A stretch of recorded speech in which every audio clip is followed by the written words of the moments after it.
My mom would be at all my sporting events. Let's say I was playing football, okay? My mother would be on the sidelines, and if the play on the field started going one way, my mother would run along like, Mark, get him! I'd be like, oh my gosh. I'd get in the huddle with the other guys. They go, Mark, is that your mother? I go, no, I never saw her before in my life. See, the greatest gift my mother ever gave me, she believed in me. I have overdosed on drugs on 3 occasions where I should have been dead. But I believe I was kept here for a reason. You show me your friends, I will show you your future. How do I know this? I hung out with losers, and I became the biggest loser of them all because I gave up everything I dreamt about as a little boy because of who I chose to surround myself with. My friends would drive me home at 2, 3, 4 in the morning. We'd be drunk and high, laughing in the car. We'd pull up in front of my house in New York. They go, Mark, the light's on. I go, oh man, my mother's up. See, my mom wouldn't go to bed until she knew her son was still alive. I'd walk in, she'd say, hi, Mark, how was your night? I go, it's good, Mom, I'm just gonna go to bed. She goes, can I talk to you for a minute? I go, Mom, I'm tired, I'm just gonna go to bed. She goes, Mark, I haven't seen you all day and all night. Can I please talk to you? I said, man, just leave me alone. You bug me. I'd slam my bedroom door on the one person who believed in me. I was on a worldwide tour and we were wrestling overseas in Japan. After my wrestling match, I went upstairs in my hotel room and I fell asleep. There was a knock at my door at 3 o'clock in the morning. I got out of bed and I looked through the safety window and I could see it was a Japanese promoter. So I opened the door and he said, Mark, you need to call home. There's been an emergency. I went and got on the hotel room phone. I called back to the United States and said, hey, what's going on? They said, Mark, I don't know how to tell you this. I said, just tell me what happened. All of a sudden they started crying. They go, Mark, I can't tell you. I said, just say it. They said, Mark, your mother died. I just threw the phone down.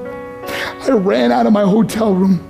I took the elevator to the lobby, and when the doors opened up, I just ran out into the street. I mean, there was no cars, there was no people. It was 3 o'clock in the morning.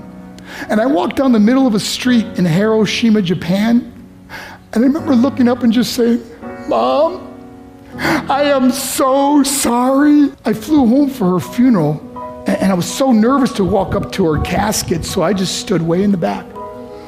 And I kept looking from a distance. I kept thinking to myself, Mom, please wake up. Please get up. And then I finally got the nerve to walk up to her. And as I got closer, I could see my mom for the first time. I mean, she was so beautiful. She was dressed in white. I mean, she looked like an angel. And I just stood over and I said, Mom, you are my hero. Everything I am, everything I hope to be was because of you. You loved me so much, you gave me a life. You're the only one that ever believed in me. How did I repay her? By getting drunk, by getting high, by getting stupid, by hanging out with losers? For what?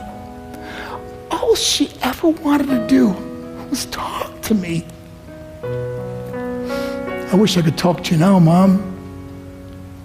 I wish you could see what I'm doing. Why couldn't I have been a better son? We are defined by our choices. But if you surround yourself with people involved in drugs and alcohol and pills, it's a dead end. I'm not here to preach to you. I'm here to tell you I lived that life. It leads to broken hearts, broken relationships, broken dreams, and death. For what? To get high? If you have a mother or a father, when you go home, tell them how much you love them. See, my whole life was about being rich and famous. I had to be a millionaire. I had to win the race. I had to win the race at the expense of my marriage, my family, my friends. For what? To be all alone in the world? I learned what is truly important, and that is how precious this gift of life is, and our families, and how quickly it can be taken away.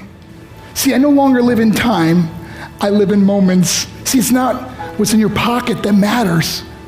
It's what's in your heart that truly matters. Love Love is just a word until somebody comes along and gives it meaning. You're the meaning.